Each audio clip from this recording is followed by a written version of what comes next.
한여름 일요, 숨이 막힐 듯한 더위 속을 가르며 정찰차 사이렌이 울려 퍼졌다. 얼룩진 햇살이 내려앉은 인도일. 흰 셔츠 뒤까지 땀이 된 한 아시아 소년이 가만히 서 있었다. 사람들이 하나둘씩 모여들고 스마트폰 카메라가 일주일 들려 올라갔다. 소년 1명, 그리고 백인 경찰 2명. 긴장감이 감도는 대치 상황이었다. 신분증 있어? 집에 두고 왔어요. 바로 뒤편 아파트예요. 소년의 목소리는 떨리고 영어는 혀끝에서 깨지듯 흘러나왔다. 그의 이름은 민호. 뉴욕에 온 지 겨우 3주밖에 안 된 신천이었다. 정찰 라이언은 비웃으며 민호의 얼굴 가까이 고개를 숙였다. 여긴 신분증 없는 이민자 말 아무도 안 믿어. 네 아버지가 뭐라도 되지 않는 이상 말이야. 뭐더라? 슈퍼맨.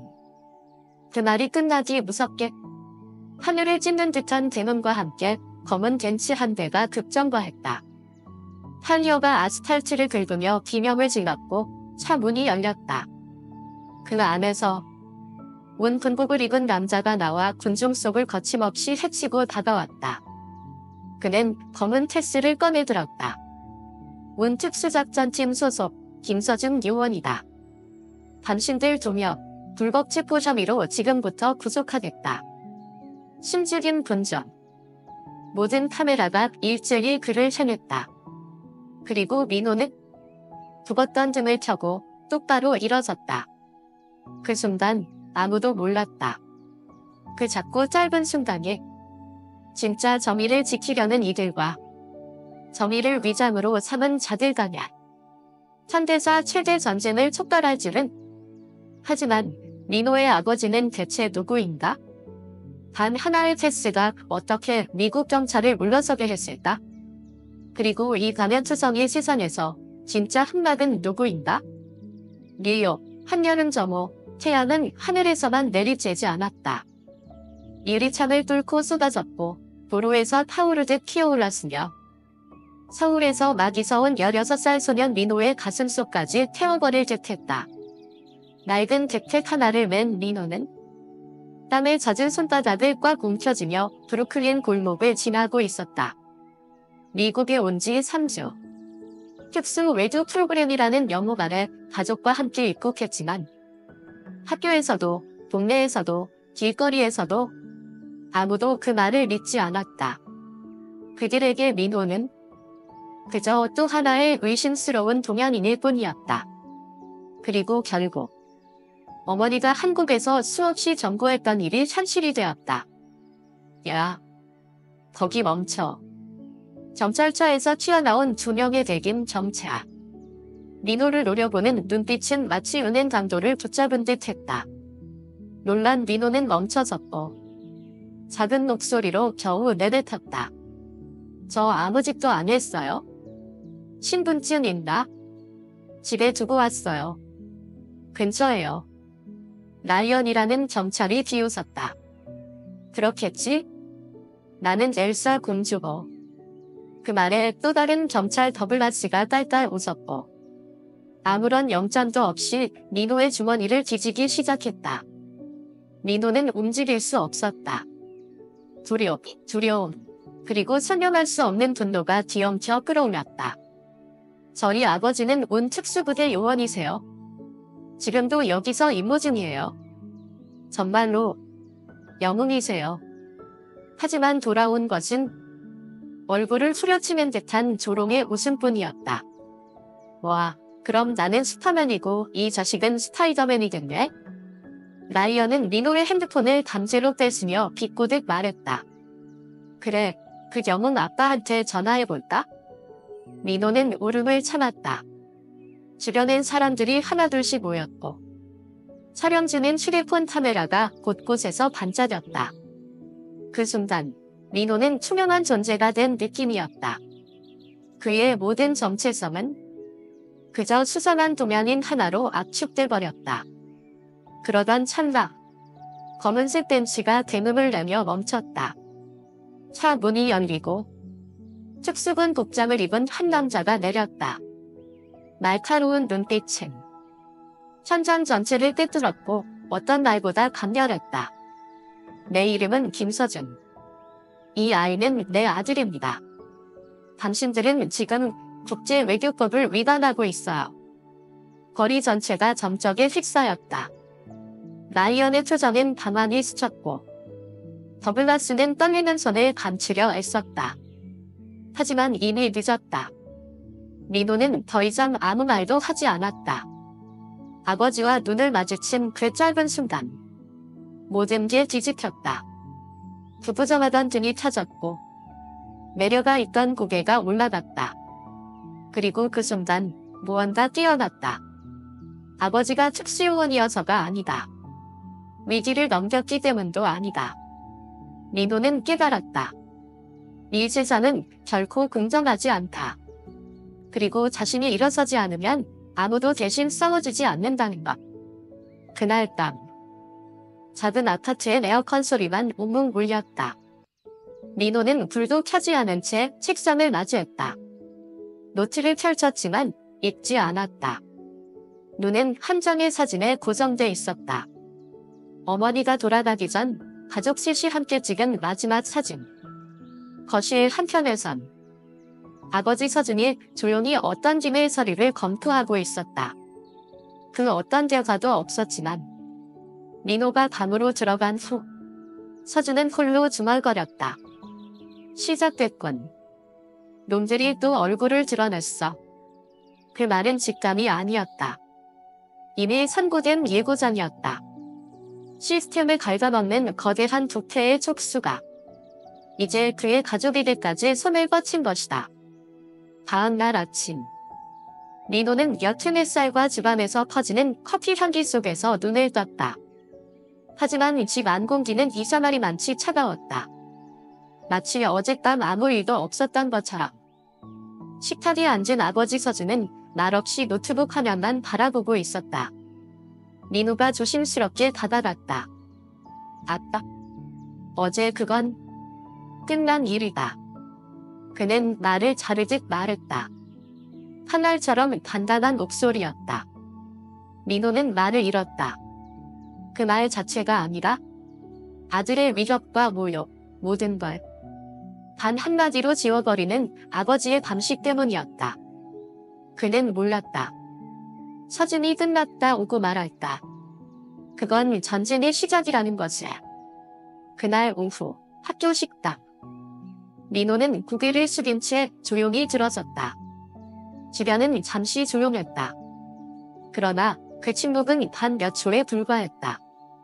텀. 소다캔 하나가 그의 책 위에 튕겨맞았다. 얘야, 다시야 히어로. 한 남학생이 비웃으며 말했다. 아빠한테 구조 요청했겠지? 진짜 영화네. 웃음소리가 여기저기서 터졌다. 날카로운 시선들이 날아왔다. 리노는 고개를 숙였지만 주먹은 꽉 쥐고 있었다. 다른 목소리가 들려왔다. 이번엔 더 악랄했다. 아빠한테 드론 불러서 폭격도 해달라 그러지 그러냐? 아니면 너 테러범 되면 그때 처리하시게? 바로 옆 안경을 쓴 갈색머리 소녀 소피가 벌떡 일어났다. 입 다물어. 너희 아무것도 모르잖아. 순간의 정적. 그리고 곧 더 큰 웃음이 터졌다. 이제 그녀도 표적이 되었다. 리노는 그녀의 손목을 살짝 붙잡고 조용히 식당 밖으로 이끌었다. 고마워. 그가 낮게 속삭였다. 소피는 차갑게 대답했다. 너한테 한 거 안다? 정의를 위해 한 거지? 그날 밤 거실엔 아버지 서준이 여전히 묵묵히 서류를 정리하고 있었다. 책상 위엔 종이들이 흩어져 있었고 그중 한 NIPD 제복을 입은 남자의 오래된 사진. 아빠? 리노가 물었다. 이 사진 속 사람 누구예요? 서준은 천천히 고개를 들었다. 그 눈빛은 차갑지 않았다. 대신 오래된 상처처럼 깊었다. 그건 내 삼촌이다. 김연호. 전 삼촌이 돌아가신 줄 알았어요. 시체가 없는 한 아무도 죽었다고 말할 수 없어. 민호는 아버지를 뚫어지게 바라봤다. 아직 살아있다고 믿어요? 서준은 고개를 천천히 끄덕였다. 그리고 그가 살아있다면 모든 일은 그에게서 시작됐을지도 몰라. 밤하는 무겁게 가라앉았다. 띠링. 점접을 깨는 문자 알림음. 서준의 휴대폰 화면에 한 문자가 떴다. 이스트사이드 카페에서 만나요. 천우에 대한 이야기를 알고 있어요. 예일씨. 서준은 아무 말 없이 일어났다. 호텔을 집어들고 조용히 집을 나섰다. 이스트사이드의 작은 카페. 운명을 바꾸는 만남은 언제나 평범한 곳에서 시작된다. 그곳에 먼저 앉아있던 여인. 짙은 갈색 머리, 한날 같은 눈빛. 아만다 콜린스, 탐사 전문 기자. 김대위, 만나는 게 쉽지 않네요. 당신도 남을 쉽게 믿는 타입은 아니잖소. 서준의 말에 아만다는 씁쓸하게 웃었다. 점자 라이언과 더글라스에 대해 6개월 동안 조사했어요. 그런데 어느 순간 김서준이라는 이름, 그리고 김현우가 자꾸 튀어나오더군요. 그녀는 두꺼운 파일을 밀어주었다. 그 안엔 유출된 문서, 비정상적인 체포기록, 그리고 사라진 진행자들의 명단이 담겨 있었다. 당신, 내게서 뭘 원하는 거죠? 서준이 묻자 아만다는 단호하게 답했다. 동료를요. 직업 때문이 아니에요. 당신 아들을 위해서예요. 서준은 파일을 움켜쥐었다. 입이 바싹 말라왔다. 이건 김현우의 문제가 아니에요. 정부 내부에 비공식 조직이 움직이고 있어요. 라이언과 더글라스. 그저 말단일 뿐이에요. 우리를 조종하는 건 FBI조차 파악 못한 존재들이죠. 그날 밤, 귀가 후. 서준은 핸드폰을 꺼냈다. 오래된 음성 메시지를 재생했다. 형, 난 구해줄 수 없을 거야. 하지만 민호는 지켜줘. 내 말이 맞다면 놈들은 그 아이를 노릴 거야. 그 목소리는 김현우의 것이었다. 10년 전, 그가 사라지기 전 마지막으로 남긴 목소리였다. 다음 날 아침, 민호는 파출국도를 그림자처럼 걷고 있었다. 그의 존재는 지나가는 시선, 속삭이는 소문 속에 묻혀 있었다. 마치 스스로가 하나의 스캔들이 된 듯한 기분. 그가 지나갈 때면 복도는 잠시 조용해졌고 곧 이어 비웃음, 속삭임, 날카로운 시선들이 몰려왔다. 이곳은 더 이상 학교가 아니었다. 냉소와 조롱이 지배하는 잠잔이었다. 민호는 도서관 구석에서 소피를 발견했다. 헝클어진 머리와 회색 후디. 그녀 역시 또 하나의 그림자처럼 보였다. 더는 가만히 있을 수 없어. 소피는 인사도 없이 말했다. 매일같이 나처럼 반하는 아이들이 몇 명인데? 민호는 한숨을 쉬며 가방끈을 꽉 쥐었다. 근데 누가 우리 말을 믿어줄까? 그 사람들은 진실을 원하지 않아? 단지 누군가를 탓하고 싶을 뿐이야. 소피는 씁쓸하게 웃으며 대택에서 한 통계 자료를 꺼냈다. 곳곳에 적힌 이름, 날짜, 장소, 이유 없는 검문, 불법 수색, 인종 차별 발언들. 기록하기 시작했어. 누가, 언제, 어디서, 무슨 일을 겪었는지 전부. 민호는 말을 잊지 않았지만 그의 눈빛이 전했다. 잔잔했던 마음에 파문이 일었다. 폭풍 전에 고요한 차라. 네, 아까 지금 조사 중이지? 소피가 물었다. 그뿐만이 아니야? 민호가 답했다. 아빠는 사람을 찾고 있어? 우리 삼촌 모두가 죽었다고 믿는 사람을. 그날 밤 아파트는 여전히 고요했다. 서준은 수많은 메모와 사진, 지도를 펼쳐놓은 채 앉아 있었다. 빨간 선, 연결된 화살표, 표시된 점들. 진실의 미로가 펼쳐져 있었다. 그는 눈을 떼지 않았다. 왜냐면 단 하나의 실수가 모든 것을 잃게 만들 수 있기 때문이었다. 문이 열렸다. 민호가 들어왔다. 손에는 소피의 노트가 들려 있었다.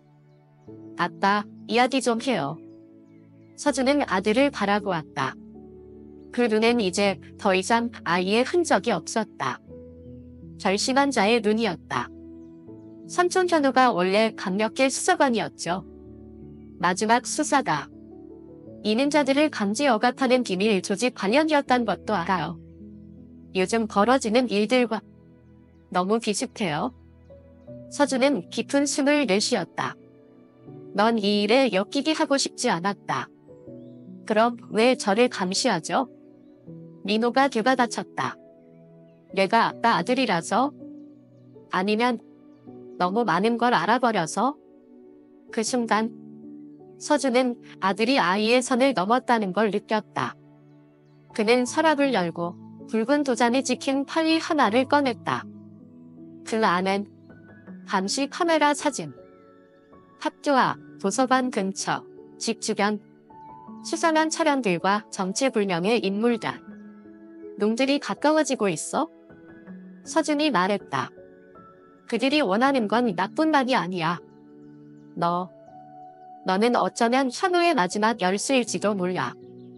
민호는 충격에 말을 잃었다. 난 아무것도 아닌데. 서준은 아들의 어깨를 꽉 잡았다. 넌 두 전사의 아들이야. 한 명은 끝까지 싸우다 사라졌고, 한 명은 지금 전장에 서 있어. 그리고 지금 누군가가 널 노리고 있다면 너 안에 있는 어떤 진실 때문일 수도 있어. 아직 너 자신도 모르는 그런 진실. 도시 반대편 어두운 경찰서 안. 라이언과 더글라스는 학교 앞 CCTV 영상을 반복 재생하고 있었다. 그들의 입꼬리는 차갑게 올라가 있었다. 그 꼬맹이 누군가랑 협력 중이야. 갈색 머리, 안경 쓴 여자야. 더글라스가 화면을 가리켰다. 소피 콜린스. 아만다의 딸이다. 먼저 손 써야겠어? 라이언은 눈을 가늘게 떴다. 아니, 우린 놈들이 스스로 무너지게 해야 해. 현우 때처럼 우린 기다리지만 하면 돼. 자기들 손으로 선 넘는 순간에 늦은 밤. 민호는 어머니가 돌아가시기 전 남긴 상자를 꺼냈다. 그 안엔 오래된 가족 사진과 작은 은색 펜던트 하나, 그 안쪽에는 한 줄의 문장이 새겨져 있었다. 진실은 침묵 속에서 살아남는다. 민호는 펜던트를 꼭 쥐고 속삭였다. 이제 더는 조용히 있지 않을 거야, 엄마. 그들이 진실을 숨기려 한다면 나는 그 벽을 가장 먼저 깨뜨릴 사람이 될 거야. 다음 날 이른 아침. 민호는 틴스 외곽의 낡은 집 앞에 서 있었다. 아버지가 말하길, 여기는 내 삼촌 현우가 마지막으로 살았던 곳이다. 색이 걷혀진 나무문. 오래된 페인트가 군데군데 떨어져 있었다. 모든 것이 이틀 시대에 멈춰있는 듯했다. 하지만 단 한 가지. 이 집의 적 어딘가엔 아직도 살아 숨쉬는 무언가가 있는 듯한 기분. 서준은 무표정한 얼굴로 열쇠를 꽂았다. 그 당시 현우가 이민자 강제 추방 사건을 조사하기 시작하면서 혼자 이 집에 살기 시작했지? 왜 가족이랑 안 살았어요? 민호가 물었다. 가족도 믿을 사람도 없었거든. 서준은 뒤돌아보지 않고 대답했다. 집안은 마치 무덤 같았다. 책장 위, 액자 위, 모든 게 먼지와 침묵으로 덮여 있었다. 하지만 민호는 한 가지를 놓치지 않았다. 거실 구석에 걸린 오래된 시계. 침이 멈출 시간은 정확히 3시 12분. 우연일 수도 있지. 아니면 아닐 수도 있어. 그는 조용히 움직였다. 책상 아래의 오래된 서랍은 부식 자물쇠로 잠겨 있었다. 민호는 가방에서 얇은 칼날을 꺼내 자물쇠를 열었다. 찰칵. 서랍 속엔 뉴욕시의 오래된 지도 한 장과 낡은 노트 한 권. 표지는 많이 찢어졌지만 손글씨로 쓰인 단 한 문장이 또렷했다. 완성되지 않은 정의역. 집으로 돌아와. 부자 둘은 식탁에 마주 앉았다. 서준은 한 장 한 장 노트를 넘겼다. 페이지를 따라 그의 표정이 변해갔다. 이건 현우가 마지막으로 남긴 조사 기록이야. 부패한 경찰들의 실력. 그중엔 지금도 근무 중인 자들도 있어. 민호는 조심스럽게 물었다. 아빠는 삼촌이 이걸로 죽임당했다고 생각해요. 서준은 고개를 들었다. 그 눈엔 말할 수 없는 고요한 상처가 담겨 있었다. 생각하는 게 아니야. 그는 낮은 목소리로 말했다. 확신하고 있어? 같은 시각. 도시 어딘가의 어두운 지하실. 라이언과 더글라스는 한 남자 앞에 서 있었다. 은빛 머리, 구급 수트야. 눈빛은 얼음처럼 차가웠다. 리처드 게러도 뉴욕 경찰청장. 현우의 집에 다녀왔다고? 이 청장님. 제러든 시가에 불을 붙이며 중얼거렸다. 좋아. 그럼 놈들은 이제 판도라의 상자를 열었군. 그들에게 우리가 앞서고 있다는 착각을 계속 심어둬. 연기를 내뿜으며 그는 이어 말했다. 하지만 그 꼬마가 우리보다 먼저 그 장소를 찾는다면 다시는 누구도 진실을 말하지 못하게 될 거다. 그날 밤 민호는 잠을 이루지 못했다. 책상 위엔 노트가 펼쳐져 있었다. 그중 한 페이지. 붉은 형광펜으로 표시된 문장 하나. 시립도서관 지하 기록실. 파일 코드 공사 HAW-31. 암호명 나이파이어. 민호는 입술을 깨물었다. 선우 삼촌이 이걸 남겼다면 분명 이유가 있을 거야. 근데 왜 아빠는 한 번도 이 얘기를 안 했지? 무언가를 감추고 있는 걸까? 아니면 우리 보고하려는 걸까? 다음 날 아침 민호는 조기 등교 핀지를 대고 뉴욕 시립도서관으로 향했다. 기록실에서 직원이 물었다. 열람할 파일 코드를 알려주세요. 공사 HYW-31이요. 직원은 순간 멈칫하다니 작게 속삭였다. 그건 3등급 잠금 파일이에요. 2015년 이후로 누구도 접근할 수 없게 되어 있어요. 왜요? 민호가 물었다. 직원은 주변을 살피더니 더 가까이 다가와 말했다. 그 파일을 마지막으로 요청한 사람이 그날 사라졌거든요. 민호는 멍한 얼굴로 도서관을 나섰다. 머릿속은 뒤엉킨 실타래 같았다. 도서관 구석. 선글라스를 낀 남자가 휴대폰을 들고 있었다. 그의 목소리는 낮고 냉정했다. 도착했어. 그리고 찾고 있어? 현우가 찾던 그것을. 명령을 내리시죠. 얘를 조금 더 살려둘까요?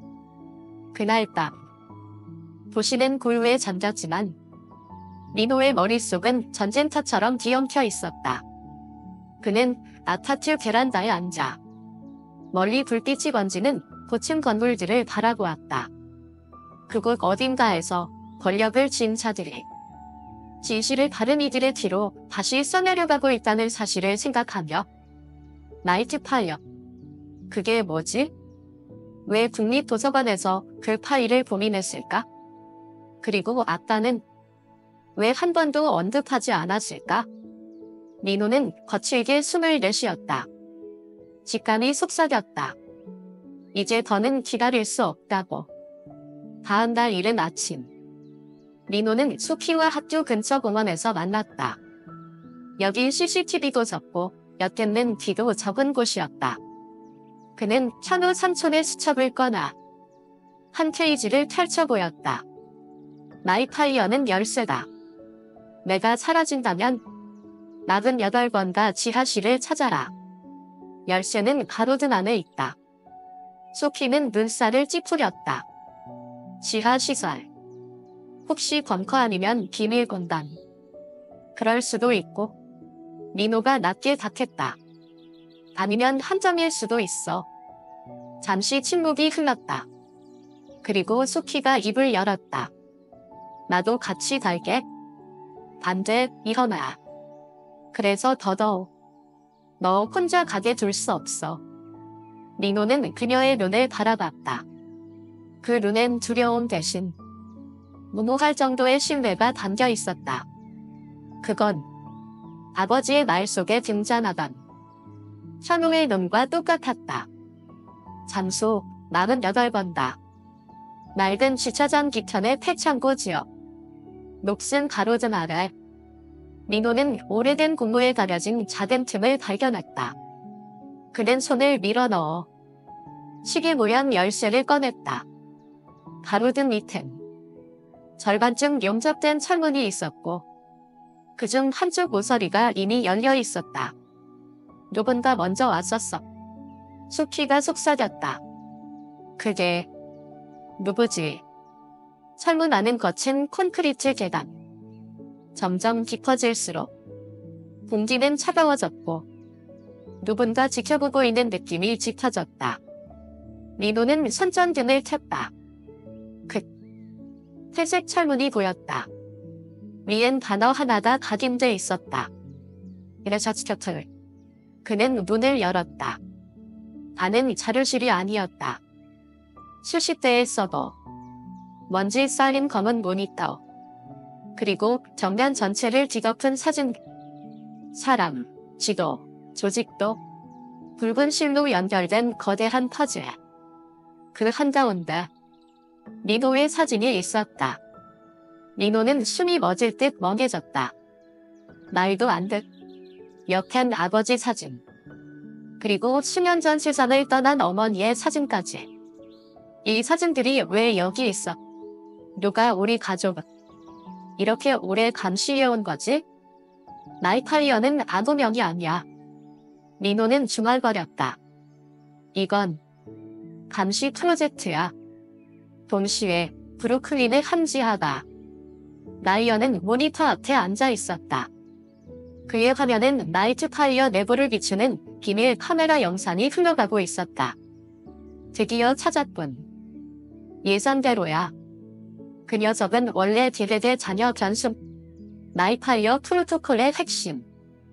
단순한 아이가 아니라 처음부터 지정된 목표였지. 다시 지하실. 소피는 낡은 외자마즈 하나를 찾아 서버에 연결했다. 곧 자동으로 영상이 재생되기 시작했다. 화면엔 수척한 얼굴. 듬성듬성 난 수염의 한 남자. 김현우가 나타났다. 이 영상을 보고 있다면 나는 이미 죽은 걸 거야. 나이파이어는 단순 감시가 아니다.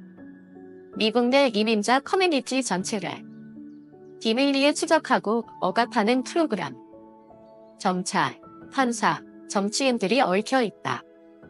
나는 법으로 이걸 무너뜨리려 했지만 그건 착각이었다. 나는 배신당했고 지금 이 순간에도 누군가가 그 시스템을 지키고 있을 거야. 하지만 나는 모든 걸 백업해뒀다. 그리고 가장 믿는 사람에게 맡겼다. 내 동생, 김서준. 민호는 목이 막혔다. 민호야, 이걸 보고 있다면 너는 그들이 지우려는 진실의 일부라. 왜냐하면 내 존재 자체가 증거니까. 아빠가 필요하겠지? 하지만 무엇보다 너 자신을 믿어야 해. 너의 빛을 이 어둠이 꺼트리지 않도록. 영상은 거기서 멈췄다. 민호는 그대로 주저앉았다. 심장이 요동쳤다. 내가 증거라고. 소피는 낮게 말했다. 혹시 너희 엄마 정말 정으로 돌아가신 거 맞아? 어쩌면 그녀가 무언가를 알고 있었던 걸지도 몰라. 기가 좀. 둘은 몰랐다. 뒤에서 불빛 없는 검은 차량이 그들을 따라오고 있다는 것을. 그 안에서 라이언은 조용히 총을 들고 말했다. 쏘지 마. 아직은 아니다. 불에 더 가까이 다가가게 둬. 그리고 스스로 파버리게 하자. 외교 경원 정리구역. 그날 밤 서준은 빠르게 복도를 걸었다. 그의 손엔 익명의 발신자로부터 전달된 유전자 검사 결과가 들려 있었다. 그의 눈이 멈춘 한 줄. DNA 비교 결과. 대상 1 김민호. 대상 2 프로젝트 HY 김현호. 일치율 99.998%. 그의 손이 떨렸다. 현우가 민호의 친아버지? 아니다. 그럴 리가 없다. 아니면 애초부터 모든 게 속임수였을지도. 같은 시각 소피의 집. 민호는 소피의 노트북 앞에 앉아 현우의 마지막 영상을 다시 지진하고 있었다. 나에겐 한 아이가 있었다. 하지만 그 아이를 숨겨야 했다. 이 시스템으로부터 지키기 위해 나는 그의 진짜 이름을 부를 수 없었다. 왜냐면 기억 하나만 삐끗해도 모든 게 끝나버릴 수 있으니까. 민호는 모니터에서 눈을 떼고 소키를 바라보며 중얼거렸다. 소키. 만약 그분들이 진짜라면 나 아빠의 친아들이 아닐 수도 있어? 소키는 아무 말 없이 흔들리는 눈빛으로 그를 바라봤다. 아니야. 너는 민호야. 김서준의 아들이야. 하지만 만약 내 존재 자체가 한 조직을 무너뜨릴 수 있는 이전적 증거라면 난 단순한 목격자가 아니라 물증 그 자체일지도 몰라. FBI 데이터 센터, 맨해튼. 아만다 콜린스는 한 내부 제보자와 마주 앉아 있었다. 그의 노트북엔 나이트파이어 초기 암호 파일이 펼쳐져 있었다. 나이트파이어는 원래 이민자 억압 프로젝트가 아니었어요. 그건 생물학 실험이었죠. 경찰과 군 의료진 일부가 아시아계 이민자 아이들의 DNA를 비밀리에 채집해 정신 스트레스에 면역이 있는 유전자를 찾으려 했어요. 아만다의 얼굴이 붉어졌다. 그들은 뭘 원한 거죠? 슈퍼솔저. 아니요. 그보다 더 끔찍한 존재. 생각하지 않고 묵묵히 복종하는 침묵의 기대들. 다시 서준의 아파트. 문틈 너머. 서준은 조용히 방 안을 바라보고 있었다. 민호는 책상 앞에 앉아 일기장을 쓰며 조용히 웃고 있었다. 평범한 소년처럼 보였다. 하지만 서준은 알고 있었다. 그 아이의 몸속에 수백 명을 제거하려는 무언가가 숨어있다는 것을. 샤노, 넌 도대체 무슨 짓을 한 거냐? 그리고 나는 그동안 대체 무엇을 지켜왔던 거지? 다음 날 오후. 민호와 소피는 엘리자베스 최를 만나기 위해 나섰다. 그녀는 한때 법원 서기로서 아만다에게 비밀 문서를 유출한 인물이었다. 이후 생명의 위협을 받아 신분을 숨긴 채 살고 있었다. 작은 아파트. 사방을 가린 커튼. 감시 카메라 몇 대. 엘리자베스는 조심스럽게 입을 열었다. 2013년 나이트파이어 생체 실험 파일을 봤어요. 총 12명의 아이가 있었습니다. 그중 단 한 명만 정신 이상 없이 살아남았죠. 암호명은 MN-1. 나는 그 아이의 유전자 코드가 너무 선명해서 아직도 기억해요. 그녀는 낡은 지갑에서 색이 다른 종이 쪽지를 꺼냈다. 코드 MN-1 김민호. 공간이 얼어붙었다. 당신이 그 아이였군요. 엘리자베스는 떨리는 목소리로 말했다. 당신은 태어난 게 아니라 선택된 거예요. 엘리자베스의 집을 나선 후 민호는 한참을 말없이 걸었다.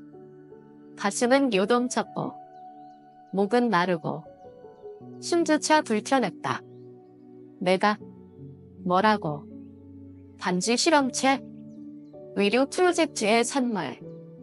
그리고 아빠는 이걸 알고 있었던 걸까? 그는 고개를 돌려 소피를 바라봤다. 눈빛이 흔들렸다.